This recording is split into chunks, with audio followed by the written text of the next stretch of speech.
अपनी बुद्धि को परमात्मा में निरंतर लगाना। परमात्मा में लगाने के 4 रूप हैं, नाम धाम लीला रूप। जो नाम रूप लीला धाम है, इनमें सबसे सहज सरल नाम है, क्योंकि धाम भी सब कोई वास नहीं कर सकता। नाम जहां जो हो, जहां हो जो हो, बालक वृद्ध स्त्री पुरुष पढ़ा लिखा मूर्ख कोई भी हो, नाम जब सबको भगवत प्राप्ति करा देता है। गोस्वामी श्री तुलसीदास जी महाराज विनय पत्रिका में कह रहे हैं, बहुत जोर की बात है, कह रहे हैं कि नाम राम रावरोई हित मेरे स्वार्थ परमारथ साथिन सो भुज उठाई कहों तेरे नाम राम रावरोई हित मेरे। मैं हाथ उठा के कहता हूं, जो स्वार्थ के मार्ग में चलने वाले हैं या परमार्थ के मार्ग में चलने वाले हैं, या आप जितने भी मुझे अपना मानते हैं संगी साथी, मैं सबसे हाथ उठा के पुकार करके घोषणा करता हूं कि त्रिभुवन में केवल एक परम कल्याण करने वाला भगवान का नाम है। मेरी बात मान लो। गोस्वामी तुलसीदास जी, नाम चल रहा है, कहीं भी हो आपको भगवत प्राप्ति हो जाएगी। नाम चल रहा है, नाम। जननी जनक तजो जनमी करम बिनु विधु ही सृजो अवडेरे मोहू सो को कहत राम ही को सो प्रसंग के ही केरे। देख लो मेरा भाग्य, जन्म लेते ही माता चली गई। बड़े महापुरुषों के साथ बड़ी घटनाएं घटती। जन्म लेते ही माता चली गई। अभागी जानकर पिता ने कभी प्यार नहीं किया, त्याग कर दिया। जिस पुत्र के प्रकट होती मेरी अर्धांगिनी चली गई, मैं ऐसे पुत्र का मुंह भी नहीं देखना चाहता। तो माता ने तो शरीर त्याग के चली गई, पिता ने मुझे त्याग कर दिया। ब्रह्मा ने मुझे कुछ अभागा ही रचा है।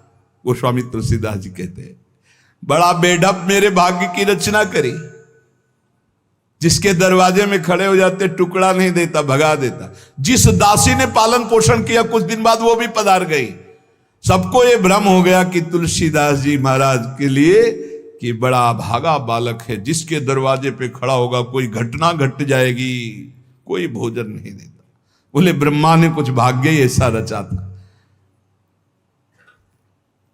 अब जो मुझे समझ में आया कि मेरा जो भाग्य बदला वो राम नाम से। राम राम राम, पकड़ो बात को, पकड़ो। अब तो कोई कोई कहता है कि तुलसी राम का है। अब अभाग्य मिट गया। बड़े बड़े बादशाह ताज उतार कर रखते हैं। जानते हो ये सब क्यों हो रहा है? क्योंकि हमने राम नाम का आश्रय ले लिया। अब खूब राम राम राम राम जपता हूं, उसका परिणाम हुआ कि सब कोई सम्मान देता है, सब ताज उतार के रख रहे हैं, प्रणाम नमस्कार दुनिया वाह वाह। क्यों? क्योंकि राम राम जपता हूं, राम का हूं, इसलिए। बात समझो। अगर पकड़ पाओ, कह रहे हाथ उठा के कह रहा हूं, जन्म से अभागा कहा गया, मां पधार गई, पिता त्याग दिया। संसार के लोग कहते अभागा है, लेकिन राम नाम का प्रताप ऐसा उदय हुआ। मोहू से को कहत राम ही को सो प्रसंग कह के रे। उसी नाम के बल से लोग अब कहने लगे तुलसी तो राम का है। फिर ओ ललाट बिनु नाम उदर लगी, दुखो दुखित मोहि हेरे। आहा, जब मैं राम नाम का आश्रय नहीं लिए था, तब पेट भरने के लिए द्वार द्वार पर ललचा कर भूख से व्याकुल होकर खड़ा होता। उस समय मेरी दशा मुझे याद है कि अगर दुख देखे तो दुखी हो जाए, ऐसी मेरी दशा थी। बालक अवस्था, भूख से व्याकुल, दूसरे के दरवाजे पे खड़ा और धक्का मार के लोग भगा देते, अभागी है। फिरो ललाट बिनु नाम उदर लगी, दुखो दुखित मोहि हेरे। अब बोले नाम प्रसाद लहत रसाल फल, अब हो बबूर बहेरे। नाम राम राव रोई हित मेरे। जब नाम जब शुरू हुआ तो नाम की कृपा से क्या हुआ कि बबूल और बहेड़े के जो वृक्ष थे अब उनमें आम लग गया। मान लो मेरा जीवन बबूल का पेड़ था, बहेड़े का पेड़ अपवित्र माना जाता है, लेकिन उसमें आम लग सकता है, लेकिन लग गया क्योंकि मेरा जीवन ऐसा था। आज परमानंद की बाढ़ आ रही। बोले वे किसके बल से? बोले राम राम राम, नाम के बल से आई। नाम प्रसाद लहत रसाल फल, रसाल माने आम का फल, अब हो बबूर बहेरे। पहले तो मैं कैसा था? बोले बबूल का पेड़, काटा ही उगेगा, दुख ही मिलेगा। और जब नाम का जप शुरू किया तो उसी बबूल में रसाल लग गया, आम का फल अर्थात महान आनंद। साधत साधु लोक परलोक ही, सुनि गुनि जतन घनेरे। तुलसी के अवलंब नाम को, एक गांठ कई फेरे। नाम राम राव रोई हित मेरे। संत जनों ने, शास्त्रों ने जब कहा कि जीव के समस्त दुखों को मिटाने में समर्थ है नाम, बस उसके अनुसार हमने पकड़ लिया, नाम जप करना शुरू कर दिया। उनकी बात मान करके जब नाम जप किया तो लोक परलोक सब बन गया। हरिवंश महाप्रभु कहते यही परलोक सकल सुख पावत, मेरी सो भैया कृष्ण गुण संचु। इस लोक और परलोक में समस्त सुख आपका वर्ण कर लेंगे, मेरी बात मान लो, मेरी कसम है तुम्हें, तुम नाम जप शुरू कर दो। अगर दुख से निपटना चाहते हो, तभी लोग कहते हैं बाबा का हर प्रश्न का उत्तर नाम होता है। इसलिए नाम है कि एकमात्र समर्थ नाम है जो सारे पापों को मिटा दे। पापों से ही दुख मिलता है। ऐसा कोई पुण्य नहीं है जो इतना समर्थ हो कि हमारे जमा के जमा गोदाम पापों को नष्ट कर दे। वो नाम, नाम संकीर्तनम यस्य सर्व पाप विनाश, समस्त पापों का नाश नाम से। लोक परलोक बनाना है तो संतों से सुना, शास्त्रों में सार बात पकड़ी, नाम कीर्तन, नाम जप। अब तुलसी ने तो एक ही सहारा पकड़ लिया है, राम राम राम, एक ही अवलंबन। जैसे गांठ तो एक ही होती है, लपेटा उसमें 100 मार दिए जाए, ऐसे ही साफ शास्त्र हैं, मेन बात है, पॉइंट की बात है, नाम जप। यज्ञानाम जप यज्ञोष्मी, जितना नाम जप कर लोगे उतने ही सुखी हो जाओगे। बात को पकड़ लो। गोस्वामी तुलसीदास जी कहते, तो श्री तुकाराम जी महाराज कहते हैं, संदेह मत करो, वही एकांतवास सफल है जो समाधि में है। समाधि कैसी है? नाम की समाधि, नाम का ध्यान, 2 अक्षर राधा, वही गूंज रहा है। अब समाधि में बैठे हो तो एकांत, एकांत में बैठे हो तो एकांत। और अगर नाम जप नहीं चल रहा तो श्री तुकाराम जी महाराज कह रहे हैं केवल एकांत में बैठे रहना प्रमाद है। एकांत में समय व्यतीत पड़े हैं वो प्रमादी है। तो कहा ऐसे एकांतियों को, जैसे सांप भी तो बिल में रहता है, गुफा में चूहा भी रहता है, पीछे आपने चर्चा सुनी, क्या उनको भगवत प्राप्ति हो जाती है क्या? हाँ, नए साधक को चाहिए कि कुछ समय एकदम शांत, जैसे आप लोगों के पास कुटिया है, कमरा है, एकांत कमरे को अपना गुफा समझो, सेवा और वाणी पाठ आदि किए, कुछ समय तो एकांत मिलता ही है।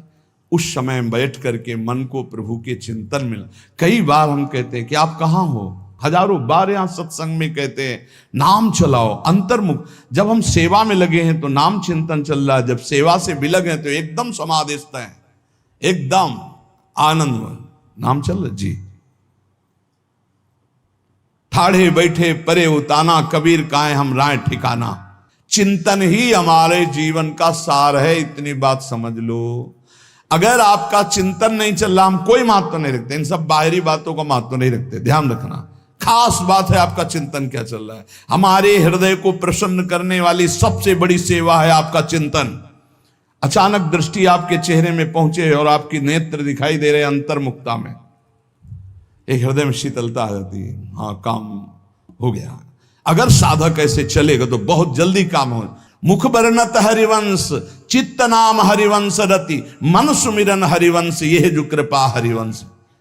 एक क्षण का भी, जैसे हम चर्चा कर रहे हैं तो भगवत चर्चा और एकांतिक कर रहे हैं तो भगवत प्रश्नोत्तर, उस समय भी किसी के भी एक चेहरे को लक्ष्य बना लेते हैं। वो समझता है हमको बहुत प्यार करके देख रहे हैं, नहीं, हम उस समय नाम लिखते हैं, नाम लिख करके वार्ता करते जा रहे हैं, बराबर दृष्टि उसके जमाए हुए हैं। वो समझ रहा है हमारी तरफ देख रहे हैं, हम बिल्कुल नहीं पहचानते ही नहीं कौन होगा, हम तो बोर्ड मिल गया, अच्छा उसमें नाम लिख रहे हैं और अपनी वार्ता कर रहे हैं। साधु हर समय सावधान सो, साधु नहीं, साधु काहे का सेवा सुमिरन सावधान। इसलिए हम माइक से गरज के कह रहे हैं कि हम कभी भी किसी से पूछ सकते कहां हो। पक्का समझ लो, हमारा कोई व्यवहार नहीं है, हमारा कोई प्रिय नहीं, हमारा सबसे प्रिय वही है जो भजन करता है, जो सुमिरन करता है। अचानक दृष्टि पड़ी, आपसे पूछा कहां हो जी, अच्छा ठीक है, हृदय शीतल हो जाएगा। अगर सुमिरन नहीं तो फिर हमको आप अगर सेवा शब्द से प्रभावित हो तो सेवा है आज्ञा, आज्ञा समन सुसाहिब सेवा।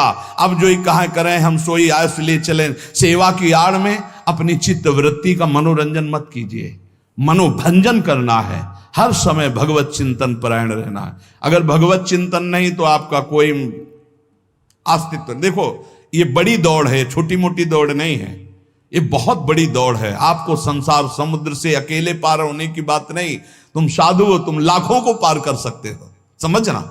मान लो अगर आप भगवत प्राप्त हो गए तो लाखों को अपनी कृपा रूपी नौका में बैठाल कर संसार समुद्र से पार करोगे। साधु अपने लिए भजन नहीं करता, हाँ इस जगत के लिए भजन करता है। सर्वे भवन्तु सुखिनः सर्वे सन्तु निरामया।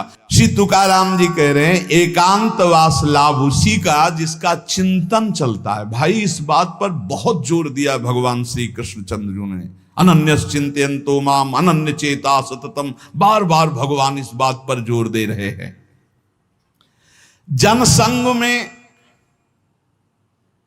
नाम चल रहा है तो आप एकांत हो, एकांत में नाम जब नहीं चल रहा तो आप प्रपंची हो।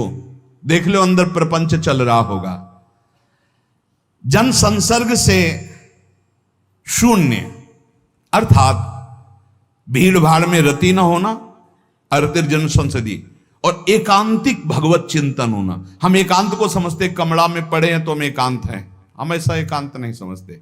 एकांत है कि हम प्रभु के चिंतन में हैं तो एकांत है, चाहे बाजार में खड़े हों। अगर प्रभु का चिंतन नहीं तो एकांत में कमरा में पड़े पड़े एकांत में कोई लाभ नहीं। एकांत में उसी का लाभ है जो एकदम समाधिस्थ तन्मय है। एकांत में समाज में सावधान होकर चेष्टाएं कर रहा है और नाम अंदर अंदर चल रहा है। आनंद कंद भगवान गोविंद को छल छंद अच्छा नहीं लगता, मतलब नाटकबाजी अच्छी नहीं लगती। जहां हो वहीं भजन करो, जैसे हो उस परिस्थिति में भजन करके दिखाओ। भजन की भूख जग जाए यार, यही सत्संग का लाभ है। भजन की भूख जग जाए। एकांत का तात्पर्य है प्रभु की शिवा और कुछ सुमिरन में ना, प्रभु के चिंतन में डूबना। ए भाई समझो, सत्संग सुन रहे उसको पकड़ो, अपने हृदय में बार बार चलाओ। देखो ये अंदर से बात समझ लीजिए, हम उसे बहुत जी जान से प्यार करते हैं जो भजन करने वाले हैं। हम जिन साधकों को देखते हैं कि अपनी सेवा दिनचर्या और भजन किसी से मतलब नहीं, ऐसे ऐसे साधक हैं कि एक एक दो दो वर्ष हो गए हमने कभी उनसे राधे श्याम हमारी उनकी नहीं हुई होगी। और आप सच्ची मानिए एक दिन भी ऐसा नहीं जो हमारे चिंतन में ना आते हो, चिंतन के द्वारा उनका पोषे। और हमारे पास हो अगर भजन नहीं करते तो सच्ची मानिए हम जानते भी नहीं हैं। अभी आप हमें अंदर की बात, जैसे वो कह रहे थे कि हम जान गए आपको, तो हम कहा नहीं जाने हो, जान जाओगे तो प्रेमानंद बन जाओगे, प्रेम और आनंद प्रिया और लाल के रूप में डूब जाओगे। ये हमारे गोविंद आनंद कंद सच्चिदानंद प्रभु को ये छल छंद अच्छे नहीं लगते, उनको तुम छल कपट में नहीं फंसा सकते। एकांत निष्ठ भक्त उसका मतलब हम तुरंत ले जाते हैं कमरा एकांत, गुफा एकांत, नहीं, एकांत हृदय, एकांत निष्ठ भगवान के चरणारविंद में। शाब्दिक एकांतिक में मत जाइए कि शब्द का एकांत, कि भाई शोरगुल नहीं हो रहा, हम एकांत कमरे में पढ़, नहीं नहीं, आंतरिक एकांत में। अकेले चुपचाप बैठे रहना एकांत नहीं कहता, भगवान में खोए रहना एकांत कहता। इसको समझिए, प्रभु में खोए रहना, एकांत वास का तात्पर्य सच्चिदानंद प्रभु में खोए रहना। तो सत्संग, नाम कीर्तन, नाम जप, भगवत सेवा, इन्हीं से असली एकांत मिलता है, हृदय का एकांत। हृदय रूपी गुफा में हर समय चित्त चिपका हुआ है प्रभु के चिंतन में। कितना अपार आनंद है जब हर समय मंत्र की बार बार आवृत्ति होती, नाम। जो न तरय भवसागर अस समाज नर पाए, स्वत निंदक मंदमति आत्म हनन गति जाए। श्री तुकाराम जी महाराज कह रहे हैं कि जीव में एक अहंकार होता है, यही आत्मज्ञान को ढके हुए है, यही भगवदानंद को ढके हुए। अहंकार तामस वृत्ति से टिका रहता है, तमोगुण का लक्षण है अहंकार। इस तमोमय अहंकार में इसके बहुत प्रकार हैं। मैं स्त्री हूं, मैं पुरुष हूं, मैं विद्वान हूं, मैं धनवान हूं, मैं कुलवान, बहुत तरह के अहंकार हैं। सब अहंकार के भेद ही हैं। ये मैं देह हूं, ये मुख्य अहंकार बनता है जाकर, मैं देह। इस मलिन अहंकार से उज्जवल अहंकार ढक गया कि मैं ब्रह्म हूं, ये ढक गया। देह मैं हूं कहने के साथ ही लाखों चिंगारियां अहंकार की प्रकट हो गई। मैं रूपवान हूं, मैं धनवान हूं, मैं विद्यावान हूं, मैं गुणवान हूं, मैं कीर्तिवान हूं, मैं त्यागी हूं, अहंकार। मैं अमुक देश का, अमुक भाषा का ज्ञान, अमुक धर्म का ज्ञान, अमुक जाति का, अमुक वर्ण का, अमुक कुल, आदि आदि, अहंकार। प्रकृति के स्वभाव में हर्ष और विषाद, स्तुति और निंदा, मान और अपमान, ज्ञान और अज्ञान, ये सब अहंकार के कारण ही भोगने पड़े। अहंकार। प्रकृति से परे जो परमात्मा है तब तक आंख उठाकर उसकी ओर नहीं देख सकते जब तक अहंकार है। तुकाराम जी महाराज कह रहे हैं, परमात्मा के और तुम्हारी दृष्टि के बीच में जो पर्दा लगा हुआ है वो अहंकार। जब तक ये अहंकार नष्ट नहीं होगा तब तक भगवान की तरफ आंख भी नहीं उठा सकते हो। दर्शन पाने की बात जाने दो। बहु धन त्याग कर सकते हो आप, बहुत बाहरी आडंबर दिखा सकते हो आप, लेकिन ये अहंकार तब भी पुष्ट होता रहेगा। मैं धन त्यागी हूं, तब भी आप परमात्मा का साक्षात्कार नहीं कर सकते।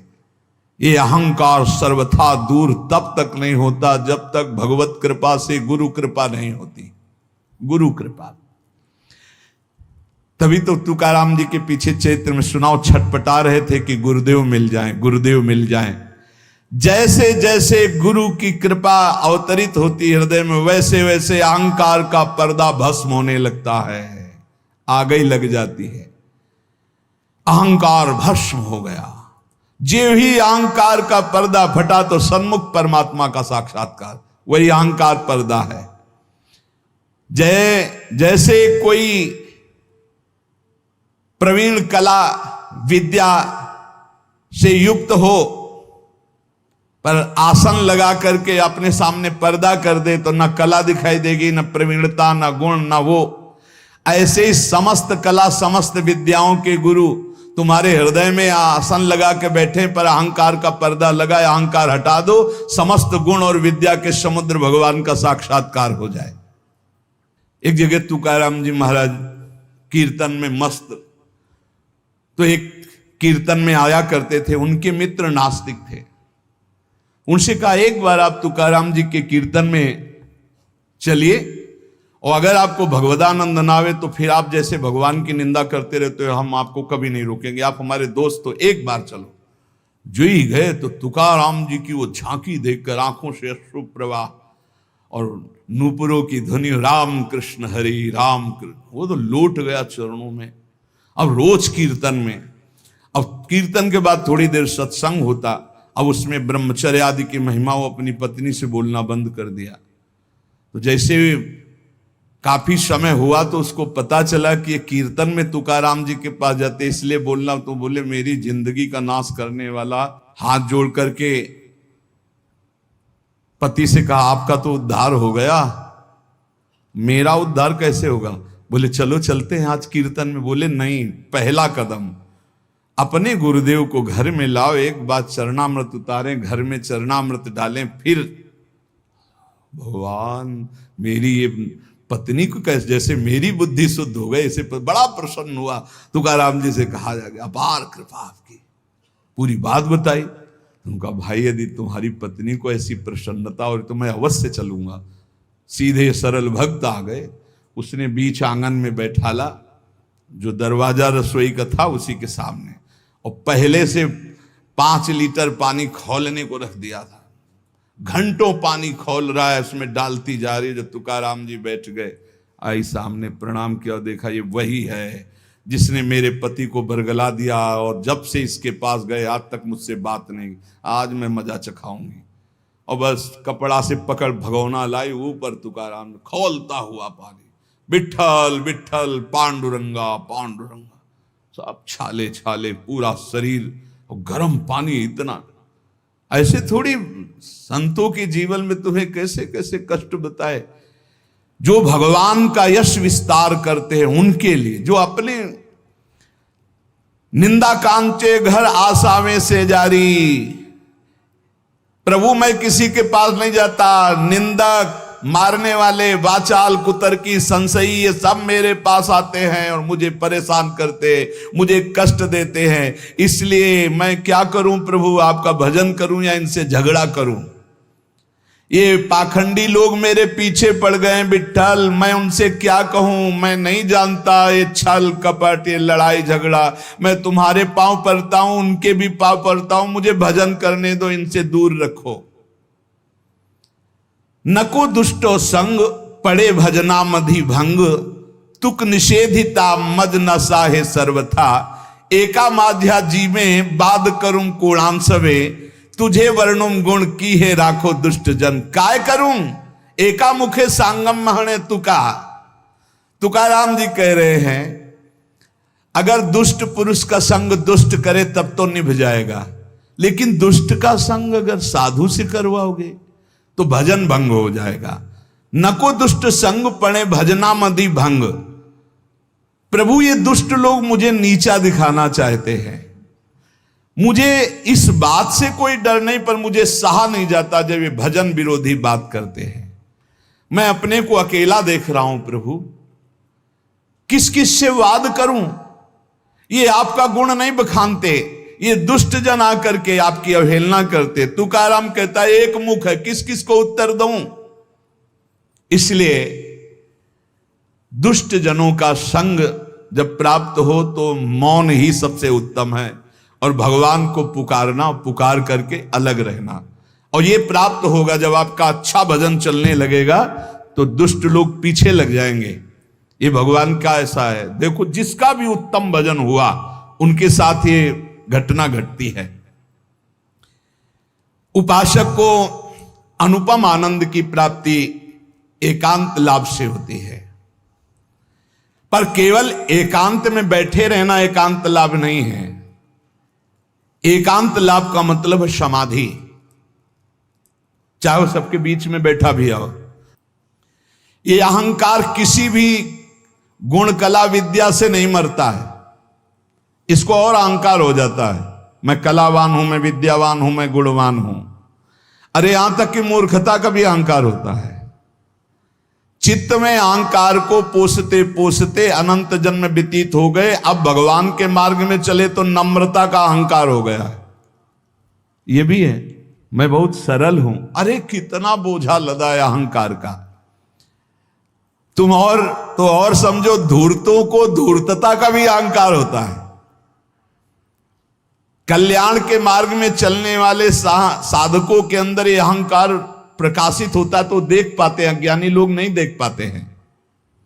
ये साधकों को क्लेश देने लगता है, तब जान ले कि इसके मिटने का समय आ गया। जिसको अहंकार चुभने लगे, एक साधक रो रो के कह रहे थे कि मुझे ऐसा अहंकार है कि मैं दैन्य हूं, भगवान की विशेष कृपा मेरे ऊपर, मैं बहुत भजनानंदी हूं, क्योंकि हर समय नाम जप करता रहता हूं, तो मुझे डर लगता है कि इस ऑपरेशन का कहीं कोई कठोर विधान भगवान न कर दे। तुमका उसे डरना तो चाहिए, क्योंकि भगवान ऑपरेशन तो बहुत अच्छा करते हैं, पक्का करते हैं, पर घटना बहुत, तो बोले मुझे डर लगता है, मैं सहन नहीं कर सकता कि अगर कोई ऐसी घटना आई, तो यही अहंकार है, वो बचना चाहता है। तो हम कहा डरो और भगवान से प्रार्थना करो, नहीं तो ऑपरेशन थिएटर साथ ही लिए घूमते हैं भगवान, पता नहीं कब कहां कौन सी घटना घटा दे कि सारा अहंकार मिट्टी में मिल जाए।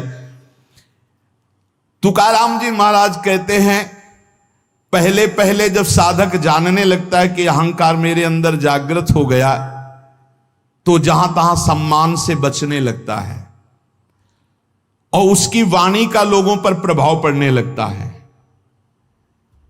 तब अहंकार उपाधि रूप धारण करने के लिए फिर आ जाता है चौड़े पे। बहुत बड़ा युद्ध है। तुकाराम जी कह रहे हैं कि जो असावधान है, चारों तरफ से चोर उसका माल चुरा ले जाते हैं। ऐसे ही अहंकार की वृत्ति साधक को असावधान कर देती है और उसका सारा भजन, भगवत भाव, सब ये काम, क्रोध, लोभ, मोह चुराने लगते हैं। अब मुझे तो डर नहीं, क्योंकि मैंने बहुत बड़े बलवान का आश्रय ले लिया, पांडुरंगा। हे हरि, अब तुम संभालो अहंकार का ऑपरेशन, आप करो, आप इसको संभालो। पदोपदिम नारायणा तुमची करीन भावना। हे हरि, हे नारायण, अब तो मैंने सब तुम्हारे चरणों में अर्पित कर। ये बहुत बढ़िया बात है।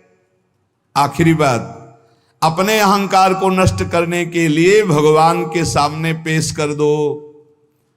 हे महावैद्य, अहंकार रूपी फोड़ा बढ़ रहा है, इसको बैठाल दो या ऑपरेशन करो, बाप के सहारे हैं, आप देख लेना, वो ठीक कर देंगे। बहुत कृपालु हैं वो, कहीं ना कहीं ऐसी लीला रचेंगे कि बिल्कुल अहंकार ठीक हो जाएगा। सच्ची मानो, भक्तों के जो पैर फिसलते हैं तो कीन हो इसका बहु अभिमाना, सोखो वंचा कृपाली धाला। भगवान उसके अहंकार का नाश करते हैं। अहंकार भगवत भाव को नष्ट करता है, भगवत भाव अहंकार को नष्ट कर देता है। बात समझना, जब अहंकार भजन करते हुए बढ़ता है तो भगवत भाव नहीं आने देता है, और जब गुरु कृपा से भगवत भाव बढ़ता है तो इस अहंकार की धज्जियां उड़ा देता है। इसलिए हम भगवदानंद की प्राप्ति के लिए कंचन, कामिनी, कीर्ति, तीनों खाइयों से बचने का प्रयास भगवान के नाम बल से करें। अधिक से अधिक आंतरिक एकांतिक हृदय को देखते रहें कि प्रभु के नाम में लगा है कि नहीं, और किसी भी बात का हमारे अंदर अहंकार ना आने पावे। यदि अहंकार आवे तो भगवान की शरण में होकर पुकारें कि हे नाथ, मेरे इस मलिन अहंकार का नाश कीजिए। अगर हमारा जीवन सावधानी पूर्वक गुरु कृपा से चलता रहा तो इसी जीवन में अहंकार नष्ट हो जाएगा और भगवान का साक्षात्कार हो जाएगा, जो जन्म जन्म की बिगड़ी बन जाएगी। समस्त साधकों से गृहस्थ विरक्त सबसे प्रार्थना है, रोज के सत्संग का सार विषय है कि आप अभी तो सत्संग सुन रहे हैं, लेकिन इसके बाद आपका चिंतन क्या है। आप जब यहां से चलते हैं तब आपका चिंतन क्या है, आप जब घर की दिनचर्या में होते हैं तब आपका चिंतन क्या है। ये कोई संसारी ड्यूटी नहीं कि आप कथा सुने, आप वाणी पाठ के, इसके बाद आप फ्री हो गए, आपका काम हो गया, आप हर समय मनोरंजन सांसारिक चिंतन नहीं। भाई, हमें हर समय सावधान, यहां तो सावधानी है ही, क्योंकि समूह में हो, एकांत में विशेष सावधान रहकर नाम जप करो। देखो, नाम जप चल रहा है ना, कोई भी विषय आपको नहीं बांध पाएगा। हम कई बार कुछ साधकों से कहते हैं कि विषय सेवन तभी बांधता है जब आप नाम जपने का, अगर आपके अंदर चल रहा है राधा वल्लभ श्री हरिवंश, राधा वल्लभ श्री, आप प्रसाद पा रहे हो, आपको स्वाद नहीं बांध पाएगा। कोई भी भोग, कोई भी विषय तभी बांधता है जब आपके बीच में भगवत स्मरण नहीं होता। इसलिए हम कहते हैं चिंता मत करो, चिंतन करो, नाम को बार बार पकड़ो। नाम पकड़ लो, विषय के बीच में रहते हुए भी विषय आपको नहीं बांध पाएगा। बस बात समझना है। जब समझ में नहीं आता हो, हम डरते हैं तो हम कहते हैं विषय फेंक देते हैं। इस विषय को फेंक दोगे, लेकिन इसका जो राग चिंतन है, समझो, तन छाड़े मन गही रहे दोनों ही दुख होए। बात को समझिए, साधक समझता नहीं। तन छाड़े और मन गई रहे तो दोनों ही दुख होए, और रसबल छूटे जो विषय तब ही तो सुख होए। समीप है ये विषय, लेकिन अंदर से भगवत चिंतन का आनंद है। ये विषय क्या कर लेगा? अब बाहर से फेंक दियो, अंदर से इसका चिंतन हो रहा है तो बहुत दोनों ही दुख होए। उपासक नाम न छोड़े। जब उनसे कहते ना ऐसा कैसे हो सकता है, करके तो देखो ऐसा होता है, ऐसा ही होता है। विषयान गृहणंत मुंचंत, वह स्थिति तभी आएगी जब आप नाम में स्थित है, नाम में आपका मन स्थित है। अब आप विषयों का बीच में है तो भी कोई सेवन हो रहा तो कोई फर्क, त्याग हो रहा तो कोई फर्क नहीं। आप इस स्थिति को प्राप्त करने के लिए नाम पर ध्यान दीजिए। नाम जब चलेगा तो रमा विलास राम अनुरागी, तजत बमन जिम जन बड़ भागी। इसलिए भाई चूकिएगा नहीं, बहुत महिमा में समय है। खूब नाम जप करके भगवदानंद की प्राप्ति की जाए। इसी जन्म में प्रिया प्रीतम से हाँ बिल्कुल आमने सामने उनके चरणों में लौटे, उनकी सेवा। ये घर के लोग हैं, ललिता विशाखा चंपक चित्ता, ऐसा अपने परिवार है, वहां चलना है। हम भूल से आ गए संसार में, अब हमें अपनी भूल मिटाकर फिर धाम पहुंचना है। बिल्कुल नजदीक आ चुके हैं, बस दरवाजा क्रॉस करो, चिदानंद धाम में प्रवेश हो जाएगा। शेष चर्चा आगे। श्री राधा वल्लभ लाल की जय।